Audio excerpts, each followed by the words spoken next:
भवन्ति पात्राणि शोधधियः अष्टावनिष्टदुस्तर दुरितायत्नान् मुनि परिवर्ज्य जिन धर्म देशनाया भवन्ति पात्राणि शोधधियः अंत में शुद्धधिय। देखें, अष्टावनिष्ट लिखा है, अष्टौ अनिष्ट, यहाँ पर औ को अवादेश हो गया था, जिसे अयादि संधि कहते हैं। तो अष्टौ अनिष्ट दुस्तर दुरित आयतनानि अमूनि परिवर्ज्य जिन धर्म देशनायाः भवन्ति पात्राणि शुद्धधियः। कह रहे हैं अष्टौ यानी 8। कौन है 8? अनिष्ट दुस्तर दुरित आयतनानि। अनिष्ट माने अमंगल हैं, दुखदायक हैं। दुस्तर माने बड़े ही कठिन हैं, और दुरित माने पापों के आयतनानि यानी घर हैं, स्थान है ये।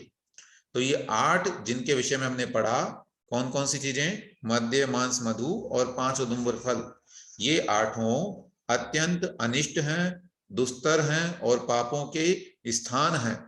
इन 8 को अमुनि यानी इन सब को परिवर्ज्य त्याग करके, इन सब को छोड़ करके जिन धर्म देशनायाः पात्राणि भवन्ति शुद्धधियः। शुद्धधियः अर्थात शुद्ध बुद्धि वाले, पवित्र बुद्धि वाले लोग जिन धर्म देशनायाः, जिन धर्म की देशना के अर्थात जिन धर्म के उपदेश के पात्राणि भवन्ति पात्र होते हैं। कहने का भाव यह है, अगर कोई व्यक्ति इन 8 फलों का 8 प्रकार के जो ये अभक्ष्य हैं और असेवनीय चीजें हैं, इनका सेवन करता रहेगा तो उसकी बुद्धि निर्मल नहीं हो पाएगी, उसे धर्म की देशना का कोई फायदा नहीं, क्योंकि उसका राग इतना प्रबल है कि वह इन मद्य मांस मधु के सेवन में ही अगर लगा हुआ है तो फिर धर्म क्या करेगा? वह तो सबसे अधिक अधर्म कर रहा है। इस तरह से आचार्य कह रहे हैं कि मद्य, मांस, मधु और 5 उदुम्बर फल, ये 8 पदार्थ महापाप के कारण हैं। इस कारण इनका त्याग करने पर ही पुरुष उपदेश के सुनने के योग्य पात्र होता है, अर्थात इनके त्याग के बिना कोई श्रावक नहीं हो सकता। इसी कारण इनके त्याग को अष्ट मूल गुण माना गया है। मूल गुण माने ये बिल्कुल बेसिक है, अगर ये ना होंगे तो कोई भी अन्य गुण ठहर ही नहीं सकते हैं। जैसे वृक्ष के बिना कोई, जड़ के बिना वृक्ष नहीं होता है, ऐसे ये मूल गुण है। मूल गुणों के बिना बाकी धर्मों के गुणों की उम्मीद करना ही बेईमानी है। ठीक है ना? केवल व्यक्ति इनका भी सेवन करता रहे और अन्य दृष्टियों से अथवा कुतर्कों से कहे कि नहीं वो तो ऐसा करता है वैसा करता है, उसके मन में भी दया है, वो अलग चीजें हैं, लेकिन वह धर्म की देशना का पात्र नहीं कहा गया है। इसमें इसी से रिलेटेड कई बार प्रश्न आ जाता है कि जो लोग ऐसा करते हैं, मान लीजिए कोई व्यक्ति शराबी है, तो क्या उसे मंदिर में प्रवेश करने देना चाहिए, नहीं करना देना चाहिए?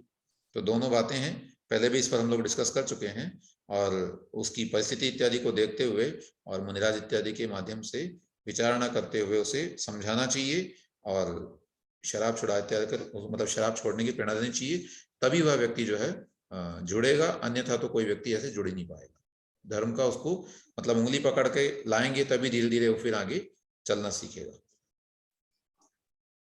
विशेषार्थ: मधु, मांस, मद्य तथा 5 उदुम्बर फल, ये 8 पदार्थ विकारी होने से महादुखमय और जिनका निवारण करना कठिन है, ऐसे महापाप के कारण है ना? ऐसे पाप बनेंगे कि फिर दोबारा छूटना बड़ा मुश्किल हो जाएगा। इनके खाने से महान हिंसा का पाप लगता है।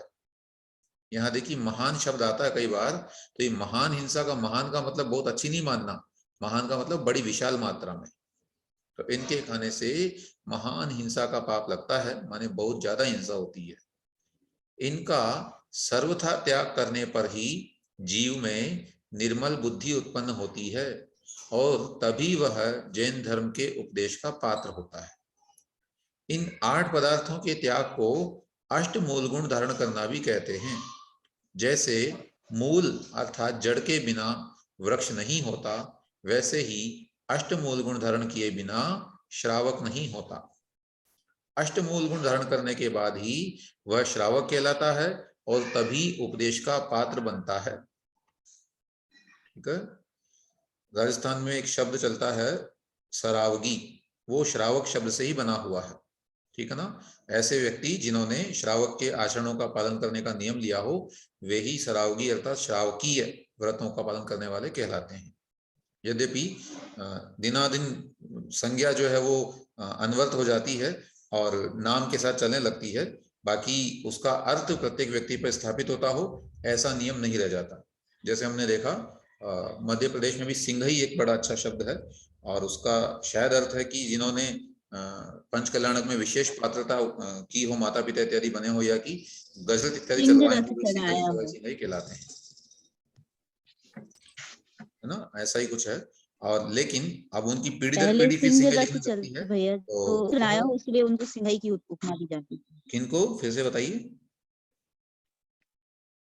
जैसे गजरथ होते हैं ना, वैसे सिंह रथ चलाए थे पहले, तो उनको सिंघई की उपमा दी गई है। अच्छा, जिन्होंने सिंह रथ चलाए हो वे सिंघई कहलाते हैं। अच्छा, तो इस तरह से अभी गजरथ चलते हैं, वैसे पहले सिंह। ठीक बात है। धर्म प्रभावना में विशेष निमित्त करते हो, विशेष कार्य करते हो, ऐसे व्यक्तियों को ऐसी उपाधि दी जाती है, लेकिन फिर वो पीढ़ी दर पीढ़ी हो जाती है। ऐसे ही जैन शब्द है, तो जैन हम लोग लिखते हैं, अच्छी बात है, परंतु आज भी अनेक ऐसे हमारे परिवारिजन अथवा हमारे साधर्मी जन होते हैं जो जैन धर्म का पालन नहीं करते हैं और केवल नाम से जैन हो जाते हैं। अतः ऐसा नहीं होना चाहिए, अपितु गुणों के अनुसार ही कार्य करना चाहिए। अस्तु, आगे बढ़ते हैं। पद्य संख्या 75।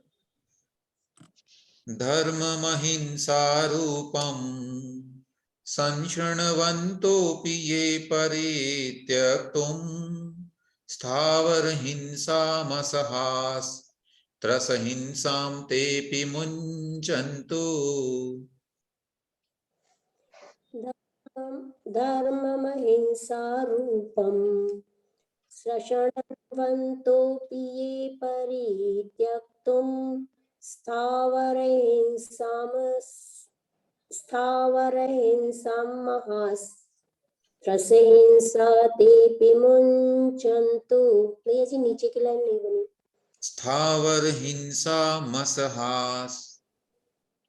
स्थावरहिंसामसहास्त्रसहिंसा तेऽपि मुञ्चन्तु। इसमें एक अनुस्वार कम कर दिया आपने, हिंसाम, हिंसा नहीं, त्रस हिंसाम द्वितीय विभक्ति है। अस्तु, स्थावरहिंसामसहास् कैसे पढ़ेंगे? स्थावरहिंसा मसहास् आगे त्रसहिंसा तेऽपि मुञ्चन्तु। हिंसाम है यहाँ पर, त्रस हिंसाम यहाँ कहना चाह रहा हूँ मैं, ठीक है ना, बिंदी है ऊपर। अच्छा भैया, तेऽपि मुञ्चन्तु।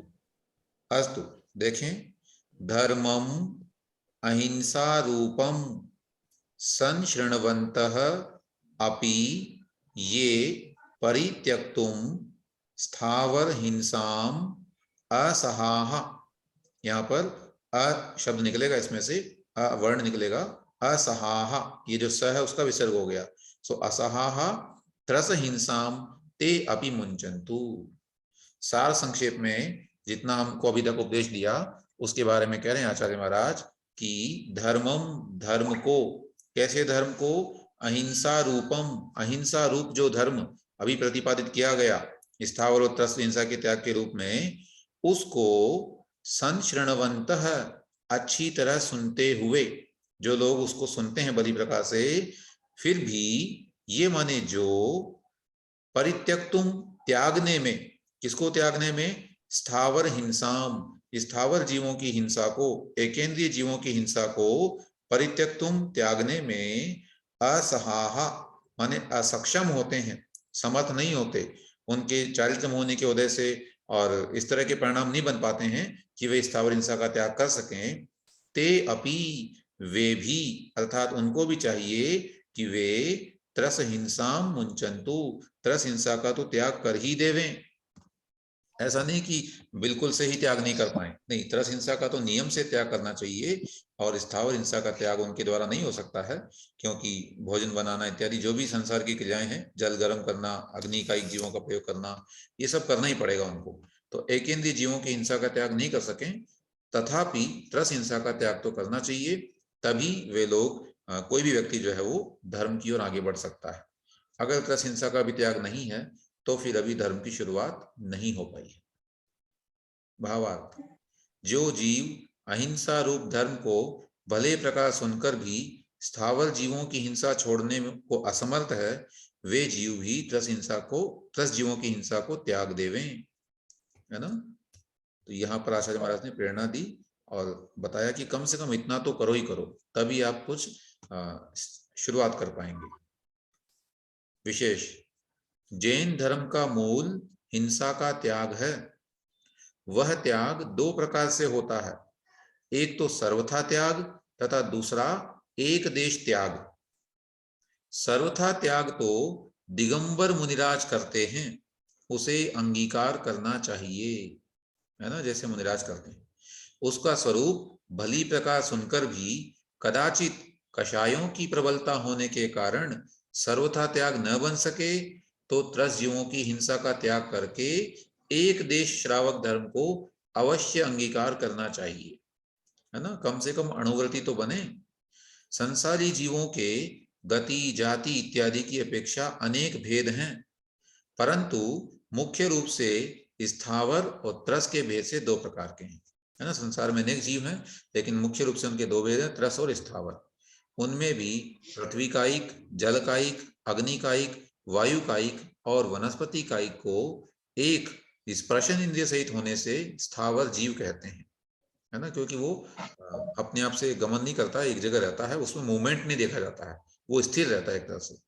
लेकिन दो इंद्रिय से 5 इंद्रिय तक के जीवों को त्रस जीव कहते हैं, जैसे कोड़ी, शंख, कीड़ी माने चींटी, मकोड़ा, भौरा, मनुष्य इत्यादि, इनके अनेक भेद हैं।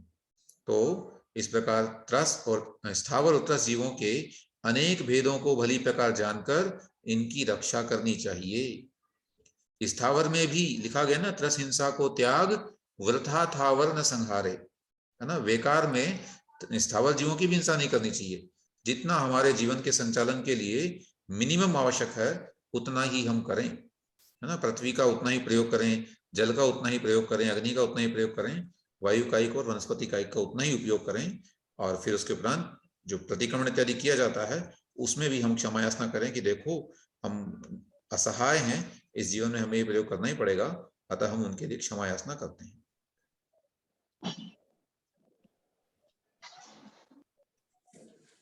अस्तु।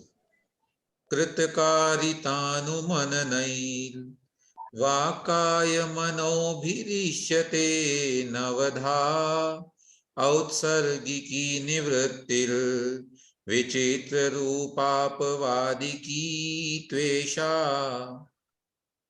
कृतिकारितानुमनैर्वाक्कायमनोभिरक्ष्यते नवधा औत्सर्गिकी निवृत्तिर्विचित्ररूपापवादिकी त्वेषा। बहुत बढ़िया।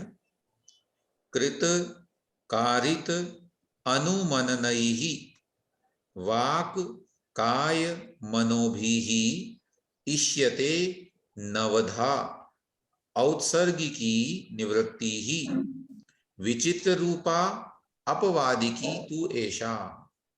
यहाँ पर निवृत्ति माने त्याग दो प्रकार से बता रहे हैं महाराज, है ना। ऊपर भी जो कहा तो उसी को अब यहाँ पर पारिभाषिक शब्दावली बता रहे हैं उसकी, कि क्या परिभाषा बनेगी। कोई व्यक्ति अगर पूरा त्याग करता है तो उसको क्या कहेंगे, और जो संक्षेप में त्याग करता है उसको क्या कहेंगे। तो कह रहे हैं कृत माने स्वयं करना, कारित माने किसी और से करवाना, और अनुमनन माने किसी किए हुए की प्रशंसा करना। कैसे? वाक काय मनोभी ही, वाणी से, काया से और मन से, तीन तरह से। तो इसमें 9 कोटि हो जाती है। इस प्रकार ये नवधा यानी 9 प्रकार से औत्सर्गिकी निवृत्ति ही इष्यते, उत्सर्ग त्याग कहा जाता है। 9 प्रकार का है, 9 प्रकार से किया जाता है, ये 9 कोटि पूर्वक किया जाता है। 9 कोटि कैसे बन जाएगी? मन वचन काय लगाएंगे तो मन में कृतकार्य अनुमोदना, माने मन से किसी की प्रशंसा या किसी का गलत कार्य को करना और किसी से करवाना और किसी की अनुमोदना करना, मन ही मन में जो है। इसी प्रकार से वचनों से, इसी प्रकार से काय से, तो ये 3-3 के सेट बनेंगे, 9 हो जाएंगे। ठीक है, तो इन सब की जो मतलब इन सब के पूर्वक माने न स्वयं कभी करना, न किसी से करवाना, न किसी अनुमोदना करना, मन में भी, वचन में भी, काय में भी। तो इस प्रकार से वह 9 प्रकार की कोटि पूर्वक उत्सर्ग त्याग कहलाता है। और विचित्र रूपा, इसके अलावा दूसरी जो है अपवादिकी अर्थात अपवाद निवृत्ति जो है, अपवाद त्याग जो है, वह तो विचित्र रूपा माने अनेक रूप वाली है, उसका कोई एक नियामक नहीं है, है ना। सामान्य त्याग के तो नियम है, जैसे नियम बता दिया कि रात्रि भोजन का त्याग है। अब रात्रि भोजन का त्याग का मतलब चारों प्रकार के आहार का त्याग हो गया, ये उत्सर्ग त्याग है। वह व्यक्ति कभी न स्वयं करेगा, न किसी को करवाएगा, न किसी की अनुमोदना करेगा, है ना। जो व्रती होते हैं वो ऐसा ही करते हैं। लेकिन जो अपवाद त्याग करते हैं वो जल का या कि फल का या कि अन्न के अतिरिक्त अन्य वस्तुओं का रख लेते हैं छूट, औषधि का छूट रख लेते हैं, तो वो तो अपवादी है, मतलब अपवाद मार्ग है, कोई अपनी अनुकूलता से कर सकता है। और वो अनेक विधा है, विचित्र रूपा है, क्योंकि प्रत्येक जीव के अलग अलग परिणाम है, उसने किस रूप में त्याग किया है यह तो वही जाने। ठीक है ना। तो भावार्थ बनेगा कि साधारणतः सर्वथा त्याग को उत्सर्ग त्याग कहते हैं, इसको सामान्य भी कहते हैं, क्योंकि ये कॉमनली सब में पाया जाएगा। यह 9 प्रकार का होता है, मन से, वचन से या काय से आप न करना, दूसरे से न कराना और करने वाले को भला नहीं समझना।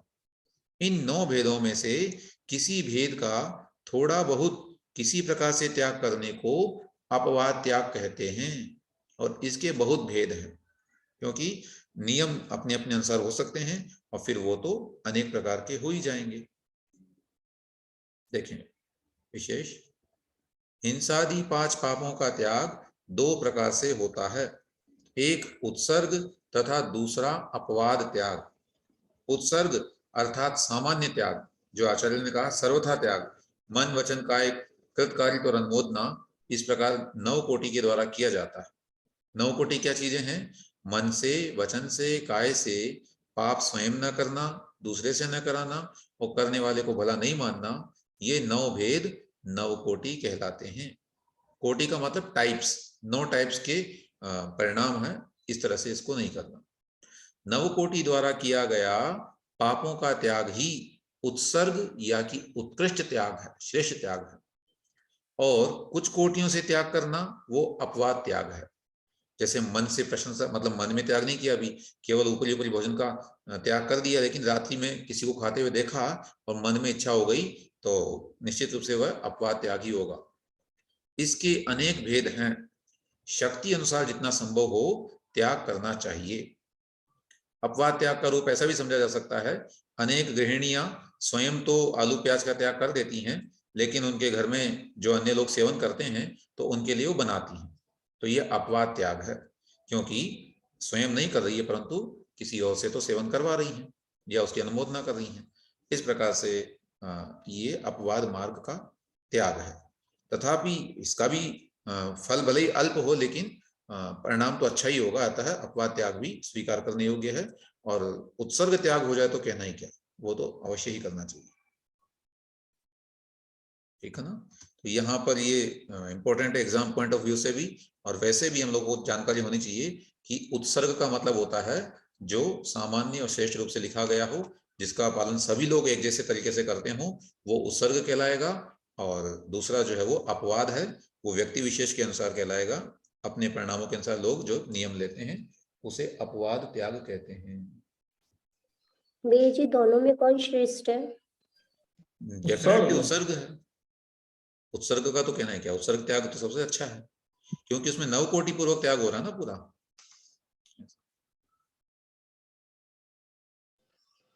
अस्तु, आगे बढ़ते हैं एक पद्य और। स्तोकैकेन्द्रियघाताद् गृहीणां सम्पन्न योग्य विषयाणां शेषस्थावरमारण विरमणमपि भवति करणीयम्। स्तूकैकेन्द्रियघातात् ग्रहीणां सम्पन्नयोगविषयाणां शेषस्थावरमारण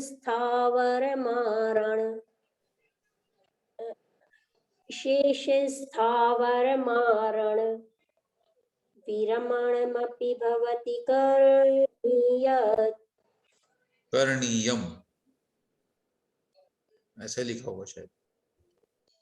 करणीयम, ठीक है। करणीयम, यस। स्तोक एकेन्द्रिय घातात् ग्रहीणाम संपन्न योग्य विषयाणाम शेष स्थावर मारण विरमणम अपि भवति करणीयम।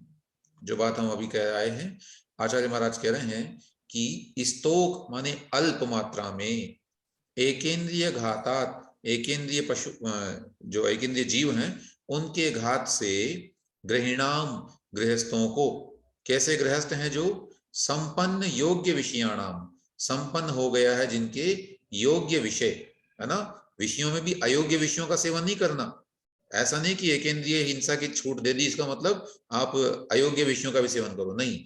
योग्य विषयाणाम जो अपने योग्य विषयों का सेवन करते हैं, जीवन की आवश्यकता के लिए, शरीर के संचालन के लिए, धर्म के पालन के लिए जिन्होंने उन विषयों का चयन किया है, उन विषयों का सेवन कैसे कर पाएंगे वो? स्तोक एकेंद्रिय घातात् माने अल्प मात्रा में एकेंद्रिय जीवों के घात के द्वारा जो गृहस्थ अपने योग्य विषयों को संपन्न करते हैं उनको भी शेष स्थावर मारण विरमणम, सभी बचे हुए स्थावर जीवों के मारने से, विरमण माने त्याग करना, अप यानी भी, करणीयम भवति करने योग्य होता है।